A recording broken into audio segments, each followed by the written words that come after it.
Good morning, everyone. Welcome back. My name's Dawn, and I garden in Zone 8B. And it's July, middle of July, and we've had an unusual amount of rain so far this year, and it's helped the garden, which this time of year it tends to struggle. We usually hit 3-digit temperatures and stuff, but yeah, it's been great so far. Things are still looking absolutely beautiful. I've got some areas in the garden that are new. We've created some new beds earlier this year, and there's a few fails, and I'll show you what's going on over there. You know what? It's always a trial and error. Every garden is different. So one plant may succeed in one area of the garden and then fail in another area. So I think that's what's going on. I'll share a few of those wins and misses in our new garden beds, but I am super glad you're here. Let's go ahead and just jump right in.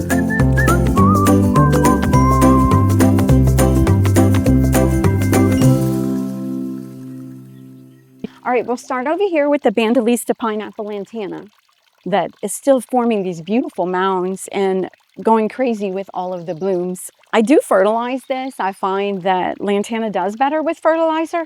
I think it could definitely go without, but when I fertilize, it absolutely explodes in blooms. I just use a bloom booster on it, but it seems very happy with that as a response.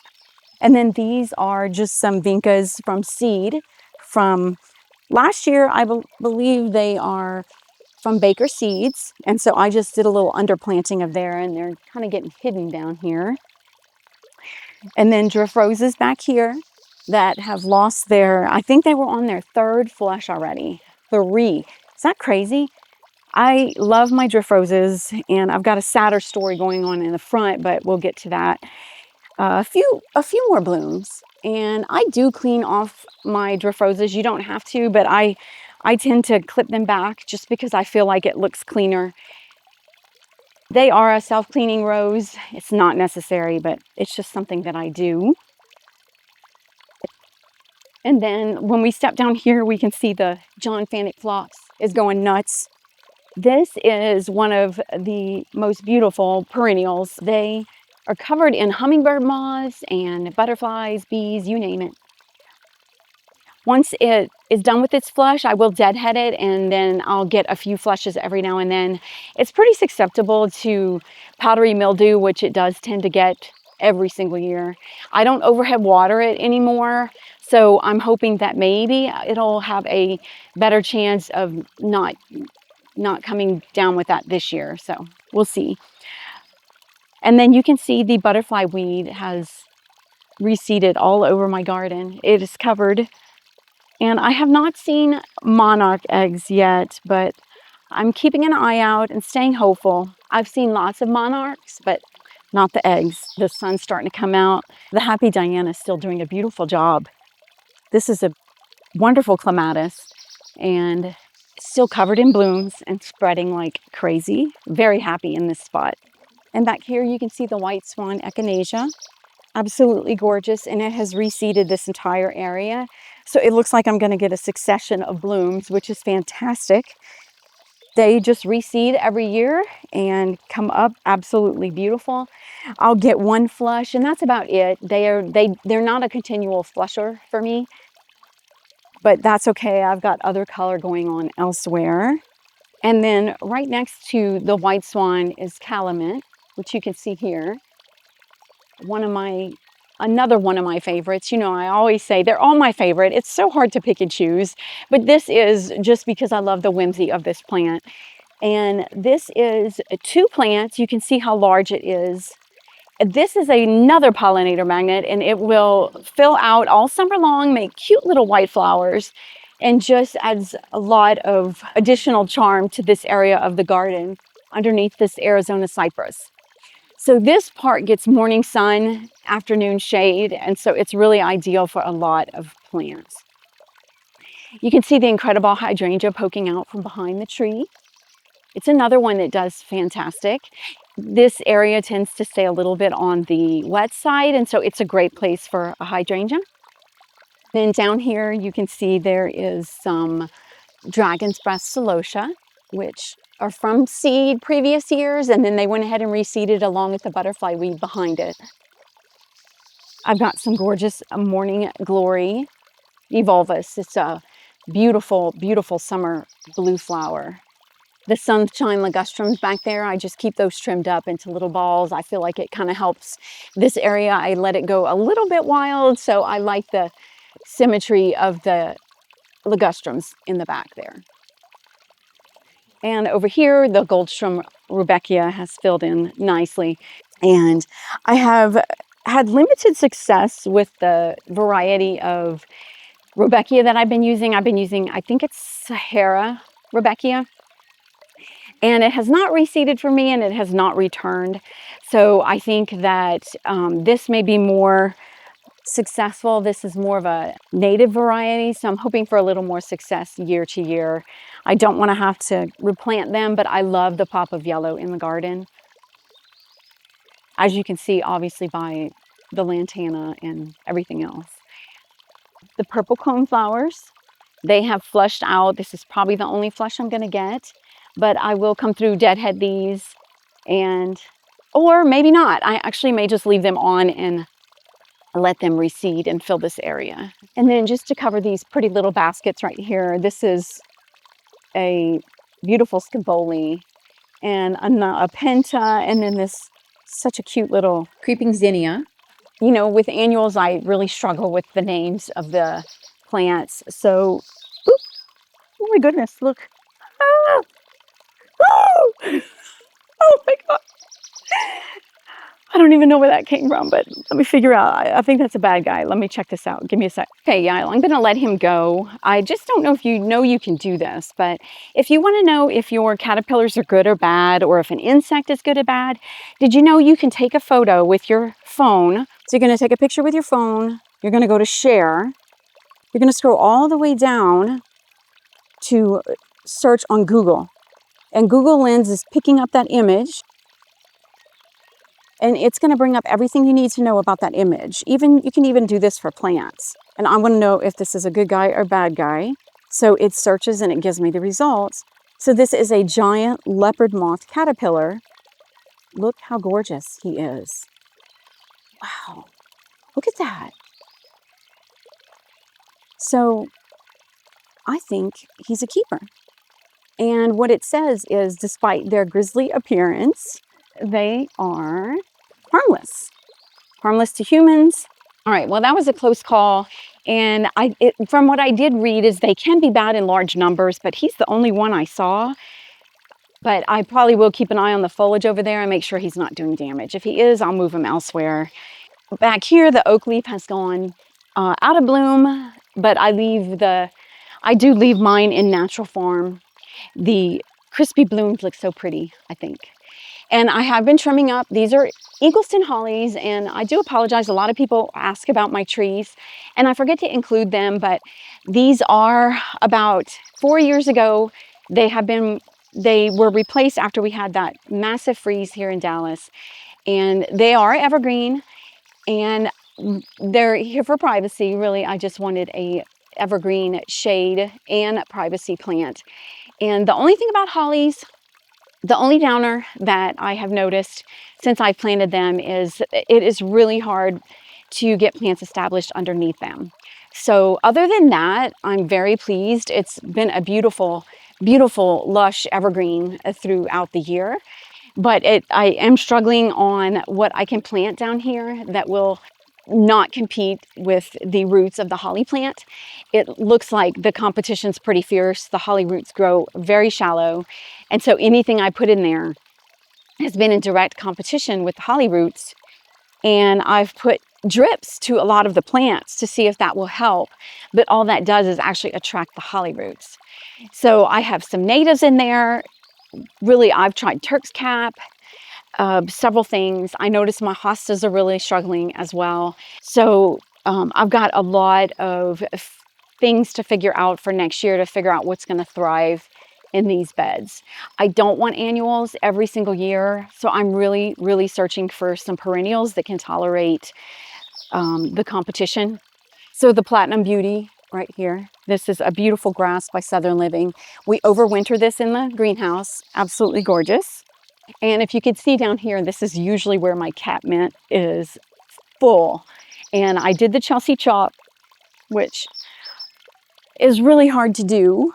And now I'm just waiting for it to come back. But the Dusty Miller is doing a good job of distracting from that bare area. And also the Rebecca and Coneflower is doing a good job of distracting. So sometimes to do that Texas chop, you just have to rely on the other color in your garden. It is hard to do, but the pollinators have other areas to go and there's color elsewhere, thank goodness. And I love my little icicles succulent plant here in the pot. These are, every year these, I kind of keep these two in this area. She does overwinter in the greenhouse.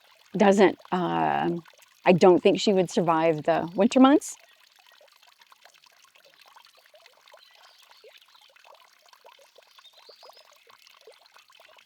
If you have hollies and are able to grow things successfully underneath them, I would love some suggestions for what's working for you. Just please drop them in the comments. Let me know what has worked and what has been successful for you. As we come down the pathway, there is red leaf coreopsis, a beautiful, another whimsical plant that I love. Gorgeous, gorgeous heliotrope. This is a proven winners variety. It has reseeded and come back stronger than ever. Thank goodness. This is such a great color right here. I love it. The hibiscus is not in bloom right now, but underneath it I've got some sedum. It's a few new things I am trying here under the holly tree. Some sedums and just have put coleus until I can figure better things out. Obviously the oxalis is doing amazing. As much as I dislike it because it takes over, I'm actually happy at the moment that it's filling out underneath the holly trees. Again, just because a few things are struggling. A few of my Hostas continue to do great. This beautiful chrysanthemum has become a ground cover. The silver foliage is so pretty, so I've decided to let that also just kind of, I think I'm going to let that go ahead and take over as well. And a Gerber, a real pretty Gerber daisy here. And down here, we've got the lamb's ear. Another gorgeous oak leaf.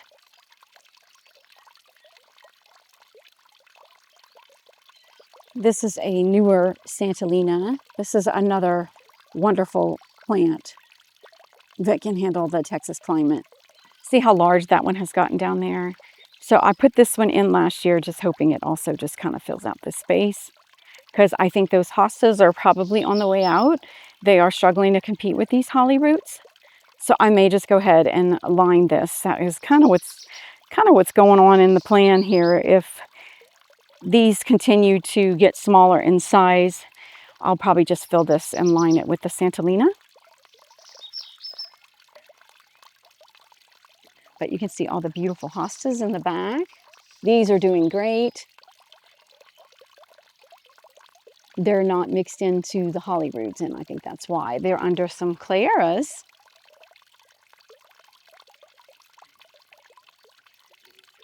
And the Eclipse hydrangea, still going strong. Last year at this time, it was putting on more blooms for me, but it is not doing that this year. But the dried blooms still look pretty. Even without that, the foliage is so beautiful. Look back at all the color. So pretty. And I did just recently cut the holly along the path here, straight up, because I really want the holly to grow up. It was growing into the path, and that might be okay later. Right now, I just want privacy. So I don't want it putting or pushing growth in this direction. I really want the growth to go up or outwards. Hope that makes sense. Outwards, sideways. So anything growing forward is or has been cut off. Some more platinum beauties. They're kind of a staple in my pots. They're just so pretty. I wish I could put them into the garden because I love the size, but they definitely will not come back.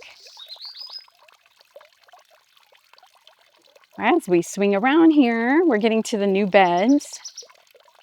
And I don't know if this is white flies, but what has taken over my plant here. I did do a systemic, and that's pretty upsetting. These are very, very old. I want to say 20 years old. I have 4 of them. And look at the evergreen color. It's some form of boxwood. And then above that is a Japanese maple. I think this is orange flame. Beautiful. Look how big it is.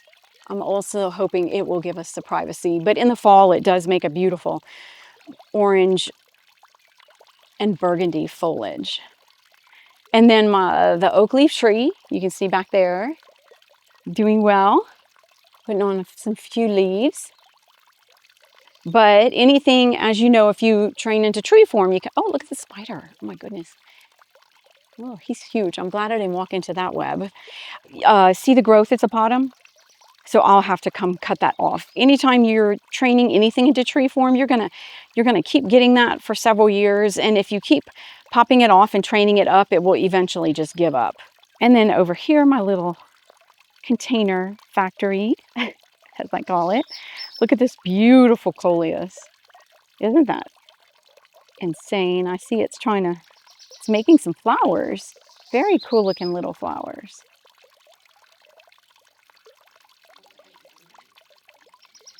Is my coleus tree.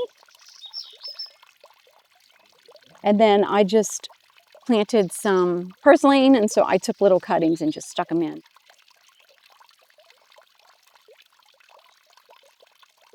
The Dichondra Falls is still looking super cool. You can see it blowing in the breeze there. And I love it. Next year, I think I'll probably add them all over the garden. It looks so cool. It also distracts you from the fails that are happening in the garden. But if you are a Texas gardener, you know that if you can get your plants to live past that first year, you have done everything you need to do. So the first year is not about blooming. It's not about thriving. It's about getting your plants to live through the hot summer or the cold winter. So a lot of these plants are just in survival mode right now, but that's okay. That's where I am at. It's about keeping the roots established. So I have been adding a lot of root stimulator, maybe like once a month, just to help them get through these summer months. And also just keeping an eye out for bugs, disease, that type of thing, and watering. And so we have had a lot of rain, and that is where the fails have come in. I think if you watch my channel, you know I talk a lot about how poor our drainage is. And we have a drainage wall here from the way the subdivision was built. And so the water from the neighbor's house drains into our backyard along the lower wall there. And so the water kind of sits, and it's not good for a lot of plants. On a positive note, I can plant like things like hydrangeas and things that can tolerate a lot of water. But on a hard note, it kind of limits what I can add.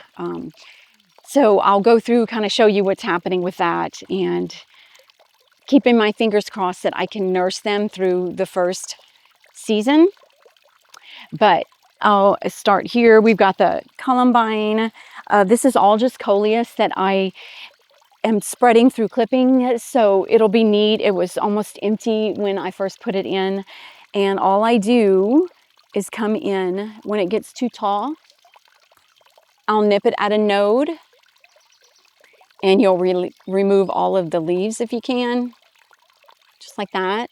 And if you stick it in the ground, it'll start a new plant. So that's a wonderful budget option. If you grow coleus, you really need to keep that in mind. And also, if you just stick it in water, it'll grow roots. So you can do it several ways. If you stick it in water, grow roots, you'll have the roots to get it established. But I typically just do like this, stick it in the ground, and then it'll eventually take off. Now, as you can see down here, I've got the Helen Weinstein lamb's ear flanking this bed. I love the furry foliage, beautiful plant. And this is a rainbow ascot euphorbia. So this euphorbia is doing amazing, and I wish I had gotten more of it. One of the other varieties of euphorbia that I bought can't handle the moisture next to the garden beds, and I'll show you that in just a minute. The Alaska daisy is doing great. She's still pushing out blooms, and I do come and trim off the blooms I feel like the daisies need a little bit more time to get those roots established. So I will go ahead and cut this back, even though she just keeps trying. Here's another one. The bleeding heart vine is going crazy, you guys. I am having to come out here almost on a daily basis and keep it wound up on my trellis. I have to shoot it downwards like that, just to keep it filling out. So when the shoots are young, I can come in here and shoot them down, and that way it completely fills out. And I like the look of this. And I'll give you a close-up of that gorgeous, gorgeous bloom. The balloon flower putting out some blooms, and I'm letting it. I think by next year they'll fill out, be a lot bigger, and eventually just kind of line this entire area. These are alliums here, no blooms just yet. You could see these drift roses. I can't believe how many blooms. They are going nuts over here. We had a lot of rain when I first planted these, and so they really did struggle, and they have just come back so strong. They are fighting champs. I'll give you a close-up of the blooms. I love the peach, but especially down here, I love the peach with the contrast of the hardy hibiscus behind it. And in front of that, I've got some germander, ground cover, and also just some more of the purple vincas. And you may think your proven winter hibiscus is done, but don't give up on it. It is still full of buds. It made its first round of flushing flowers, and I keep fertilizing it. I keep putting a bloom booster on it. It's giving a full second round of flush. So excited about that. And the Greg Smith's was full of blooms, and it was so hard to do the Texas chop on it, but it really needed to be done. The monarchs have already started visiting it. But I have a few other pollinator plants that took over, but it's so hard to do that Texas chop, y'all. But it's coming back so full, and I'll be happy in the fall, because if you don't, it will start flipping and falling over. And so it's kind of a give and take. You don't have to do the Texas chop, but it definitely helps your perennials come back fuller and have more blooms in the fall when it starts cooling off a little bit. All right, another Texas chop survival. The Mystic Spires salvia. I have such a hard time, so I did chop the ones in the back, as you will see, but in the front I left them because I just couldn't do it. They were full of bumblebees, so gone. I just left them. And I think it's too late now, so I'm not even going to try. But this bloodgood, unfortunately, when I put it here, I thought we had a nice little shaded spot, but I am getting a pocket of heavy afternoon sun. So it's very crispy, and I don't know. Sometimes when you plant things in a different time of year, you don't realize where the sun's going to hit it in the summer, and so that's exactly what happened. Sun came around and is getting at least 4 hours of afternoon sun, and that's exactly why I moved it. So that's a bit disappointing. But I'm hoping maybe it can adapt this location. We will see. Everything else back here is just in hibernation mode. It already did its blooms for the year, except for the lion's tail. Still waiting patiently on that. This is a butterfly bush. Also looks like it has blooms all over it, and it looks like it has established itself very nicely. Now below that, I have a bunch of zinnia seeds that I just threw out, guys. I just scattered them in, and there's buds everywhere. It's the Magellan variety that I have in the front yard. I love the look of that zinnia, and I also threw them in the grow back here. So what has been the biggest surprise is down here, my salvia, my white salvia, which I have had for years in the front yard, and it did amazing, but a few of them are doing great. The rest of them are absolutely struggling.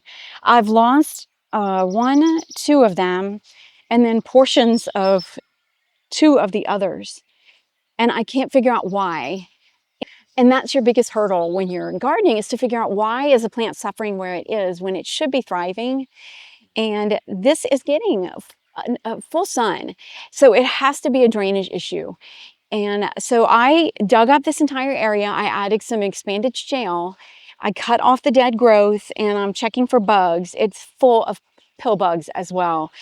And so I can't figure out if the pill bugs are coming after the damage was done or if the pill bugs are causing the damage. Yeah, so now I have a huge hole right here. And what I'll do is just in the fall, I'll probably dig one up, fill that hole, and then figure out where or what I'm going to do in the where it opened up a new area, which will be right under here. I'll probably wind up putting some parsley seeds or something like that because I do love having herbs mixed in with my garden. Speaking of herbs, you can see down here the bronze fennel right behind the salvia is so pretty, and the artemisia is a nice contrast behind it. So the bronze fennel is a host to the swallowtail and several other caterpillars. If you want butterflies in your yard, you definitely want to make sure you're planting some host plants.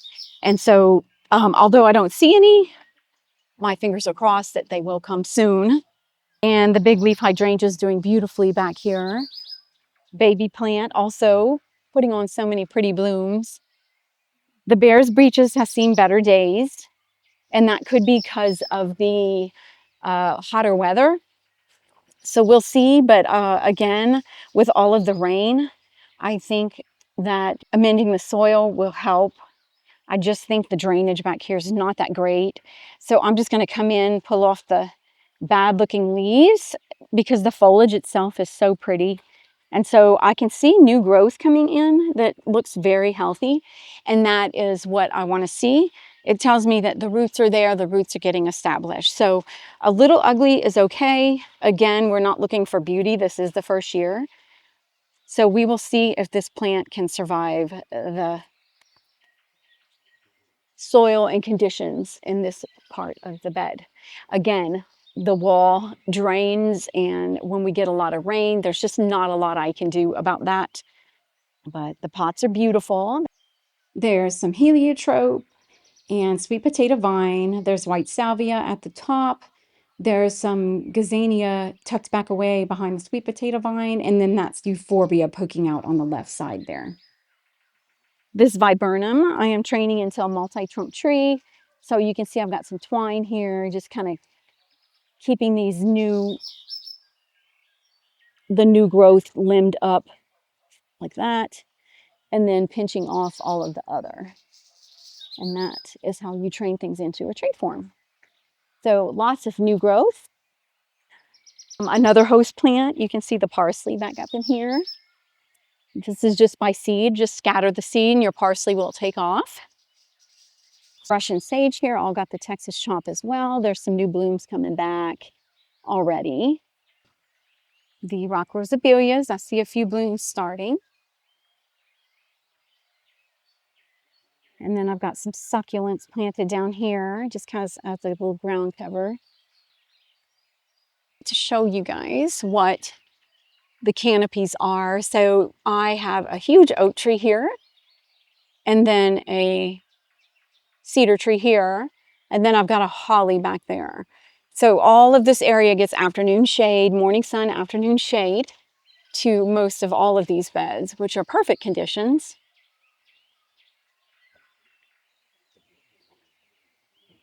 And I'm not going to spend too much time on the fails, but I will let you guys know what is doing great. The vervain, the purple verbena, fantastic. It did do the Texas chop. I chopped it back, but I see tons of new growth. I think it was struggling with spider mites, so I did spray it with some insecticidal soap to take care of those. You just have to do it very carefully.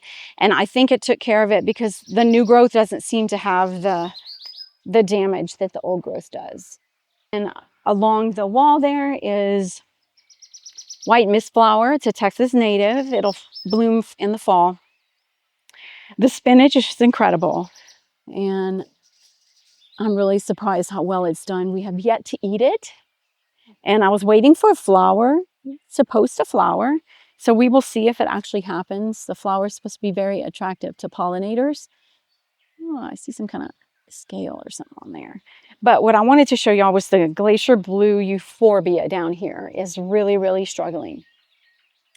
So this area, again, it stays wet. And what happened, I had this hanging basket here that has drip, which was dropping water all down here. So I moved my basket. It actually killed one of them back there, but I moved the basket and I'm hoping for better results. I came in again, I amended the soil again, added more expanded shell, and just kind of made sure that there was no heavy clay that those roots were sitting in. And I think that's just been too much rain. They are a succulent, and so since they're not established too much, between the drainage from the wall and the actual rain we got, I think they definitely are suffering. If they don't come back, again, maybe I'll try another euphorbia like that Ascot rainbow, but it's probably going to suffer the same death as these are. So then I want to figure out what to put here, and I'm thinking probably just some Dusty Miller, something simple that can maybe handle a different variety of conditions, because I cannot take care of that drainage. There's just not much I can do about that. My fingers are crossed that it will rebound after more of the amendments that I added. The pink skullcap, again, slow to come back. I think, again, it was the drainage. So when I amended these euphorbias, I also amended underneath there, because skullcaps don't typically struggle. They thrive here in Texas soil. Now the purple is a native, the pink is not. And so again, just hoping those rebound. But on this side, the Blackfoot daisy, doing beautiful. And there's some pentas hidden under there. So on this side, another host plant. This is rue, and another swallowtail host. Beautiful, beautiful. In fact, I love this. This is my first year growing rue, but I think I'm going to fill out some areas with it next year.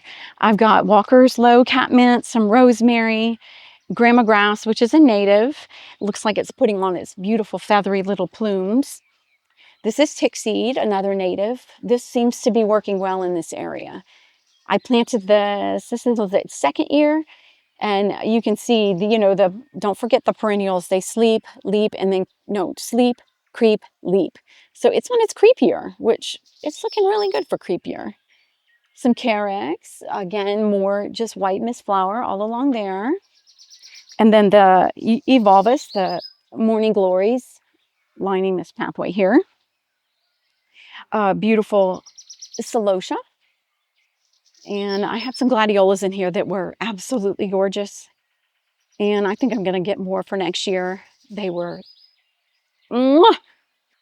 And I have to point out my cute little cone basket here. Heliotrope, dichondrophals. And I don't have to water this. There's no drip going to it. It just does its thing. And then all along the wall, hyacinth bean vine. And I'm doing a better job of keeping it clipped this year. I want to keep it from going over the fence and keep it down and spread more. It has not started blooming just yet, and I think it's because of all the cutting and chopping that I've been doing. The cute little baskets filling out nicely. Look how huge this penta is.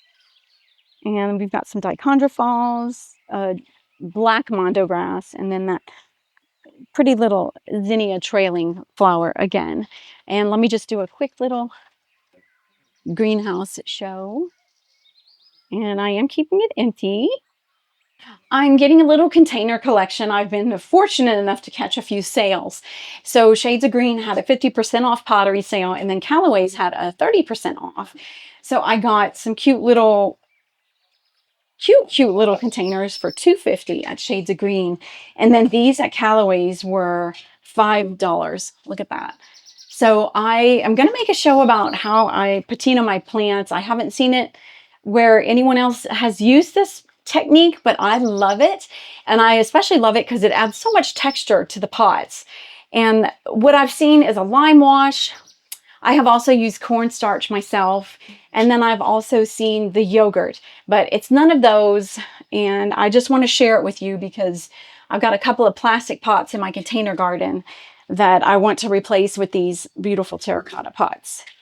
And then also just cute little sizes for some starter plants. And then even the saucers were on sale.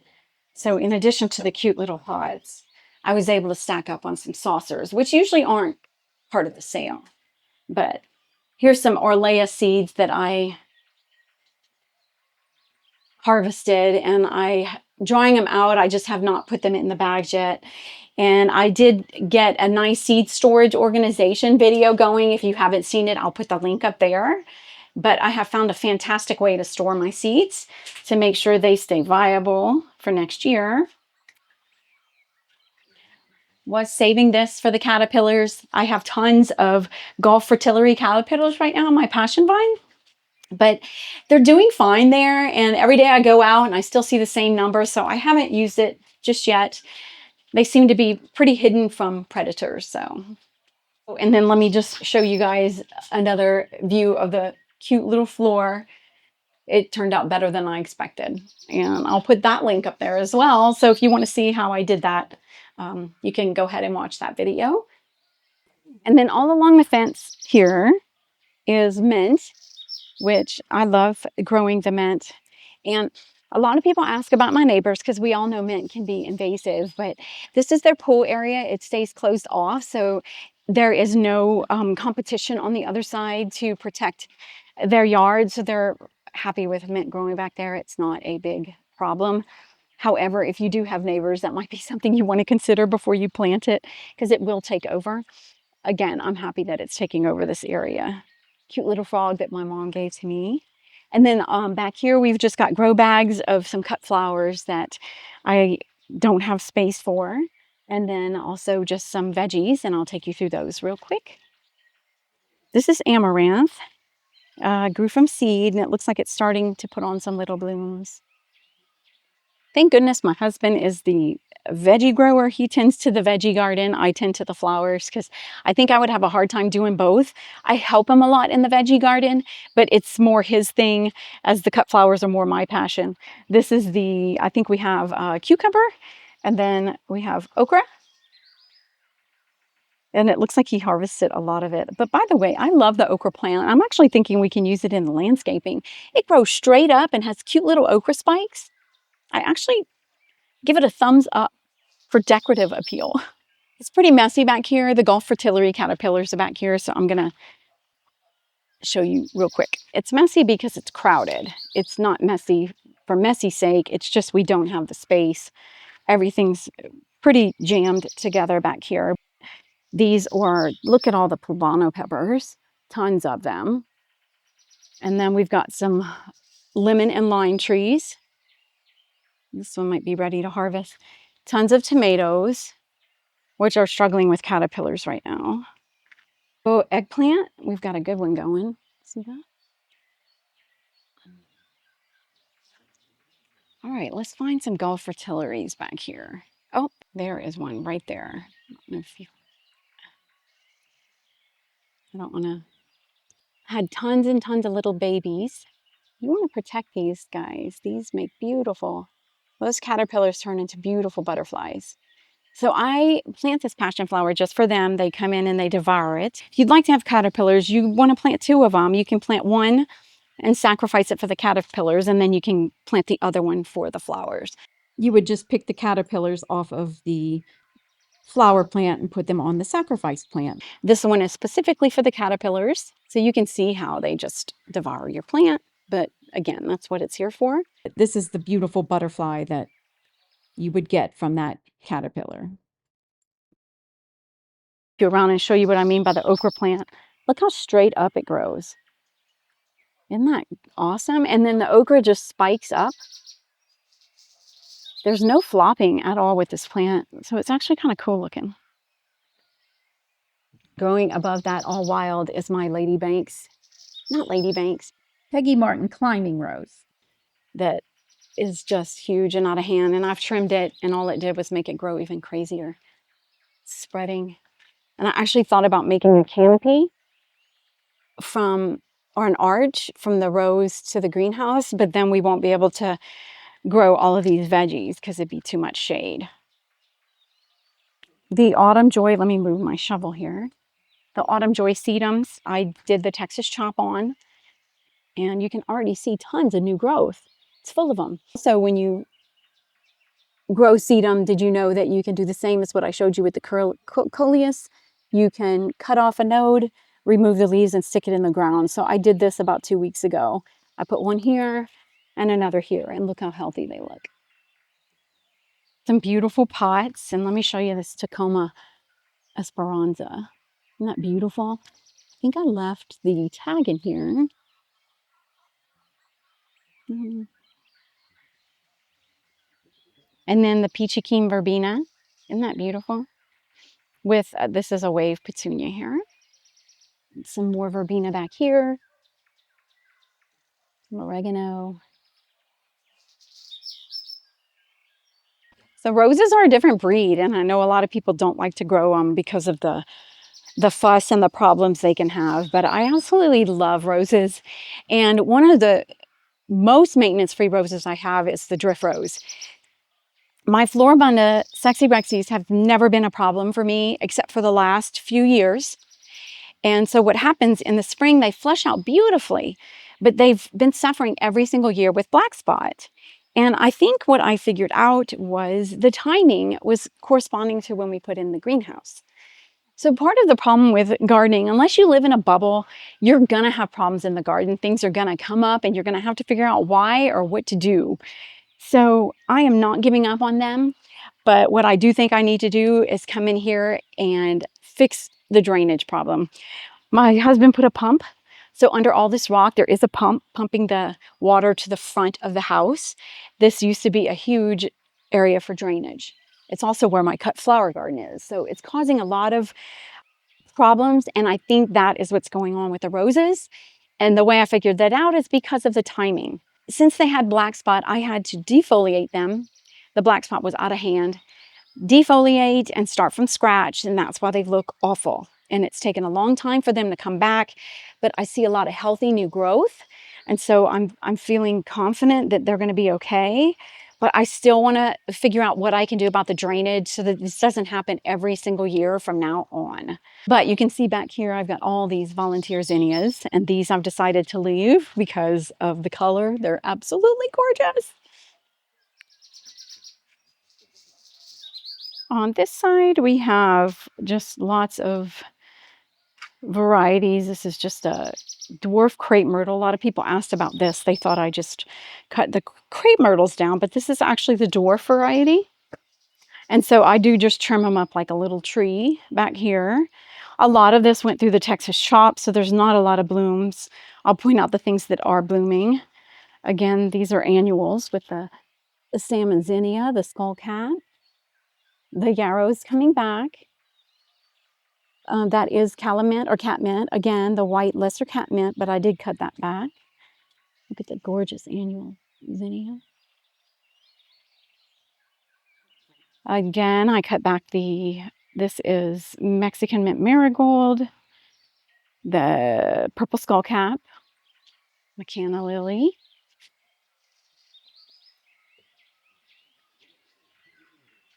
and then just beautiful Dusty Miller. I'm sorry, beautiful lamb's ear. Dichondra falls is forming a gorgeous ground cover. And then that's the cute little spider pot that my neighbor gave me. Isn't that cute? Pot holder, I should say. Pot holder, not pot. And then, good, the gazania. I love them. And then my polka rose has a few blooms going up there. If I can show you. I can't reach that one. It looks like it's got several blooms. That's so cool. And then on this side is more of the bleeding heart vine. Hasn't started blooming yet. Got some hostas tucked away down there, along with all of this coleus. See how this area has filled? This was all from cuttings. And then cut flower garden back here. I just harvested, but the more you harvest, the more you get. Look at the ballerina zinnias, you guys. See how big it is? Look at that. Oh, and then that color. It almost looks like a dahlia, honestly.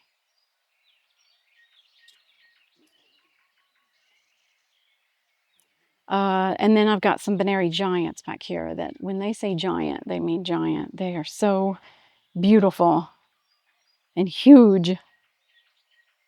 And I love all the brilliant colors. So I have both going on back here. Some vibrant, vibrant colors from the Benaries with the pastels of the ballerinas. And they all look so pretty. And then I've got flamingo feather celosia. And then I've got, let's see, just regular, what is this? This is, oh gosh, pampas plume, I think, with a lot of the variety. The pampas plume variety, I think I grew to put with the Benary's giant. See the bolder colors? But I think the flamingo feather I grew more for the ballerina.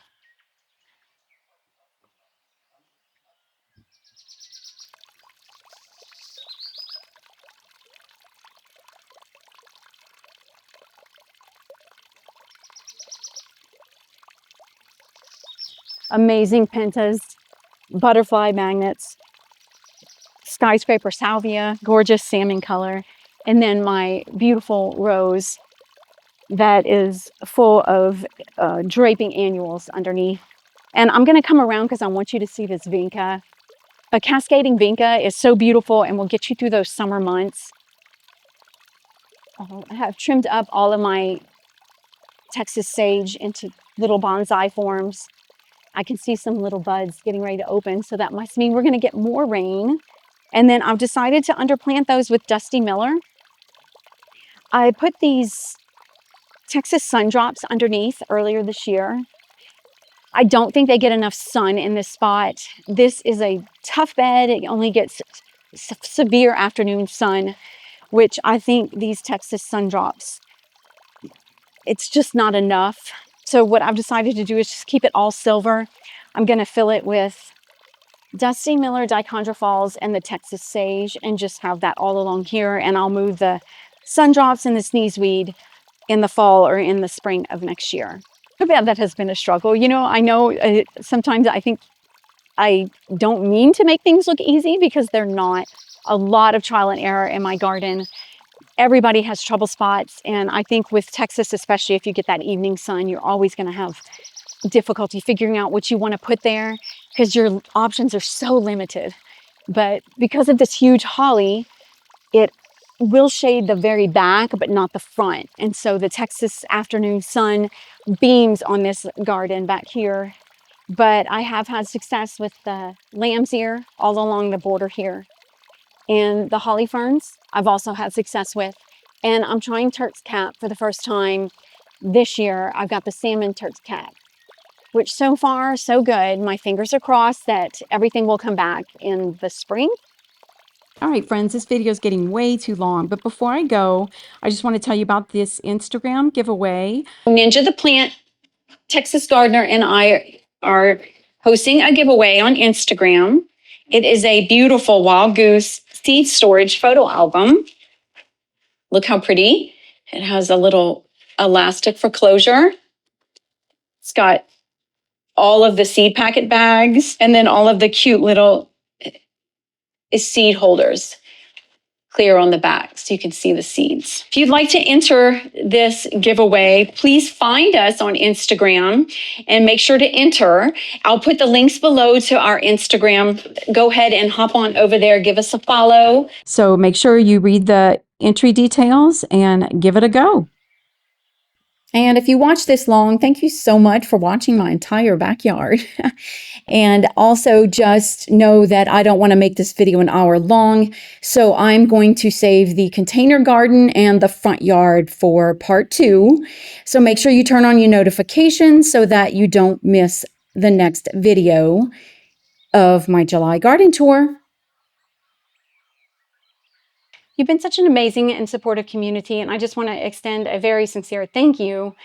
So many amazing supporters and viewers of my channel leave the nicest comments, offer the most encouraging words, and they all really mean a lot to me, and I wanted you to know that it keeps me going, and I love what I do, and I'd be doing this anyway, whether I was filming it or not.